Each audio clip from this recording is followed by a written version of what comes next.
ফেসবুকে বন্ধুদের সাথে আড্ডা দিচ্ছিলাম, ঠিক তখনই মা বলল, বাবা বালতিটা একটু ছাদে নিয়ে দিবি, কাপড়গুলো শুকাতে দিব। বললাম আমি পারবো না, আমি ব্যস্ত আছি। মা বলল, তুই তো মোবাইল টিপছিস, দে না বাবা একটু। রেগে গিয়ে বললাম, যাও তো, নিজের কাজ নিজেই করো, একটু দেখলে এটা ওটা কাজের কথা বলো শুধু। আম্মুকে ঝাড়িয়ে দিয়ে এসে রুমের দরজা আটকে শুয়ে ফেসবুকিং করতে লাগলাম। দরজা খোলা রাখলে যখন তখন এসে আবার কাজের কথা বলবে। সন্ধ্যায় ছাদে বসে বসে চারপাশটা একটু নজর বুলিয়ে নিচ্ছি, হঠাৎই মোবাইলটা বেজে উঠল। রিসিভ করতেই আম্মু বলল, কই আছিস বাবা? বললাম, আমি তো বলেই আসলাম আমি ছাদে যাচ্ছি, এরপরেও বাসায় থেকে কেন ফোন দিতে হবে? মা বলল, বাসায় একা একা ভালো লাগছে না, আয় না একটু বাসায়। বিরক্ত হয়ে বললাম, ধুর, কোথাও গিয়েও একটু শান্তি নেই। যাচ্ছি, তবে কোনো কাজের কথা বলা যাবে না। মুচকি একটা হেসে দিয়ে বলল, আচ্ছা আয়। বাসায় আসলাম। আম্মু রান্নাঘরে রান্না করছে আর আমি ড্রয়িং রুমে বসে টিভি দেখছি। একটু পরেই আবার আম্মু রান্নাঘর থেকে আমার কাছে আসলো আর বলল, বাবা রান্নাঘরের ট্যাপে পানি আসছে না, একটু পানি এনে দিবি ওই ট্যাপ থেকে। রেগে গিয়ে বললাম, আমি আগেই বলেছি আমায় কোনো কাজের কথা বলা যাবে না, এগুলো রান্না বান্না করা মেয়েদের কাজ, আমি ওসব করতে পারবো না, তুমি যাও তো, আমায় কার্টুন দেখতে দাও। বারবার মুখ করে আম্মু চলে গেল। প্রায় 20 মিনিট চলে গেল। টিভির সাউন্ড একটু বেশি দেওয়া ছিল। হঠাৎই নজর পড়লো ট্যাবের কাছে, বালতিটা পড়ে আছে, চিপচিপে পানিও দেখা যাচ্ছে। এক বালতি পানি নিয়ে আসতে পুরো রুম পানি দিয়ে ভিজিয়ে দিচ্ছ। কথাগুলো বলছে রান্নাঘরের দিকে এগিয়ে যাচ্ছি, কিন্তু রান্নাঘরে উকি দিয়ে দেখলাম কেউ নেই। আম্মু আম্মু বলে ডাকলাম, কিন্তু কোথাও কোনো সারা শব্দ নেই। বাইরে ট্যাবের কাছে গেলাম, একটু এগোতেই আমার চক্ষু কপালে উঠল। আম্মু মেঝেতে পড়ে আছে, চারিদিকে রক্তে লাল হয়ে আছে।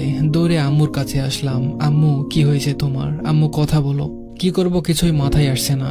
কোলে করে নিয়ে বাসা থেকে বের হয়ে একটা সিএনজি নিয়ে পাশের হাসপাতালে গেলাম। বাবার বন্ধু এই হাসপাতালের ডাক্তার। আম্মুকে নিয়ে আসতেই তাকে ওটিতে নেওয়া হলো। নিজের উপর আজ খুব রাগ হচ্ছে। এক বালতি পানি নিয়ে এসে দিলে কেমন ক্ষতি হতো। আম্মুর কিছু হয়ে গেলে নিজেকে কখনোই ক্ষমা করতে পারবো না।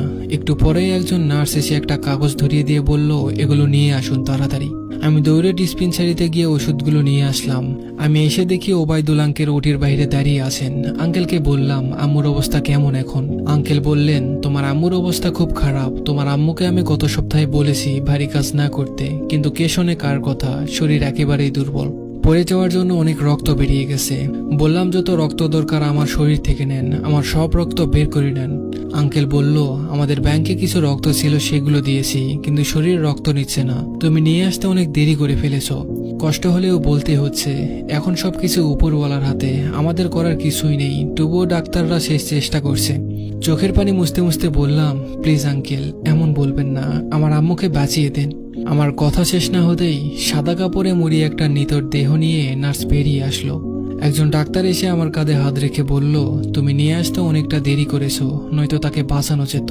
আমার পুরো পৃথিবীটা আজ থমকে গেছে। যাকে আমি এত অবহেলা করতাম, আজ তার নিতর দেহ আমার শরীরের সমস্ত শক্তি কেড়ে নিয়েছে। দু চোখ দিয়ে অঝরে পানি পড়ছে। কাপা কাপা হাতে মুখ থেকে কাপড় সরালাম। কোনোদিন ভালো করে এই মায়া মুখটা দেখা হয়নি। পৃথিবীর সমস্ত মায়া যেন এই মুখে। আম্মু, এই আম্মু, দেখো না, আমি আজ কোথাও যাচ্ছি না, তোমার কাছে বসে আছি, চলো গল্প করি। কি হলো, গল্প করবে না? আমি আজ তোমার সব গল্প শুনবো। কোথায় কি করেছো, কোন দিন তুমি স্কুলে স্যারের বকা শুনেছো, সব শুনবো। বলো আম্মু, প্লিজ বলো। আমি তোমার সব কাজ করে দিব আম্মু।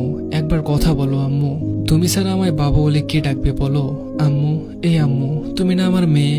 এভাবে অভিমান করো না মা, চোখ খোলো না। দেখো, আমি কোথাও যাইনি। আমি তোমাকে ফেসবুক চালানো শিখিয়ে দিব। এই আম্মু, কথা বলো না একবার। এভাবে কেন চুপ করে আসো? প্লিজ আম্মু, আমার কষ্ট হয়তো আম্মু। ও আম্মু, তুমি না বলতে আমার চোখের পানি দেখবে? আমি নাকি পাষাণ? এ দেখো আম্মু, আজ আমার চোখ ভিজে গেছে, কোনো বাঁধন মানছে না। একবার কথা বলো আম্মু, আমি তোমায় রানীর মতো করে ডাকবো, সবকিছু আমি করব, তুমি শুধু একবার বাবা বলে ডাকো। প্লিজ আম্মু, আমায় ছেড়ে যেও না। সেদিন আম্মু আর কোনো কথা বলেনি। ভার্চুয়াল জগতের মাঝে আমরা এতটাই ডুবে থাকি যে পরিবারের কথা ভুলেই যাই। তারাও চায় আমাদের সাথে সময় কাটাতে, আমাদের সঙ্গ পেতে। তাই সবাই নিজেদের পরিবারকে সময় দিন। তাদের সাথে যেটুকু সময় থাকবেন, সেটুকু আপনার হৃদয়কে প্রশমিত করবে। মনে রাখবেন, পরিবারের এক একটা সদস্য একবার হারিয়ে গেলে পৃথিবীর কোনো কিছুর বিনিময়ে আর ফিরে পাবেন না। ধন্যবাদ সবাইকে।